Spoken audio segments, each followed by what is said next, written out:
Serikali ya Uturuki imechukua hatua kwa mwomba Interpol kutoa ilani nyekundu maarufu kama Red Notice dhidi ya Waziri Mkuu wa Israel Benjamin Netanyahu katika kesi inayohusishwa na tukio la kuzuiwa kwa meli za Global Summit Flotilla zilizokuwa zikielekea Gaza zikiwa na misaada ya kibinadamu.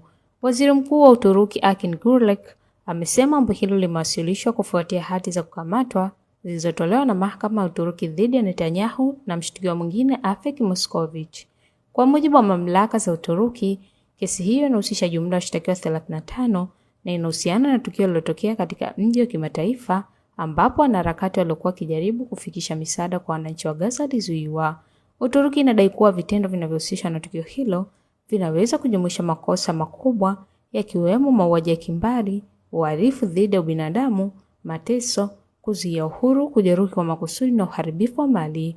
Gürlek amesema hati za kukamatwa kwa Netanyahu na Moskowitz zilitolewa Julai 14, 2026 na baada ya hatua hiyo Wizara ya Sheria ilitaka Wizara ya Mambo ya Ndani kuwasilisha ombi kwa Interpol ili wawili hao waweze kutafutwa kimataifa. Hata hivyo, Red Notice yenyewe si hata kimataifa kukamatwa, ni ombi kwa vyombo vya usalama vya nchi wanachama wa Interpol kumtafuta mtu na kwa mujibu wa sheria za nchi husika kumkamata kwa muda akisubiri hatua za kisheria kama vile mchakato wa kurejeshwa nchini. Interpol yenyewe ndio itapitia ombi hilo kabla ya kuamua kama kutoa Red Notice. Hatua hii imeongeza mvutano wa kidiplomasia kati ya Uturuki na Israel, huku Ankara ikiwa miongoni mwa wakosoaji wakubwa operesheni za kijeshi za Israel katika ukanda wa Gaza.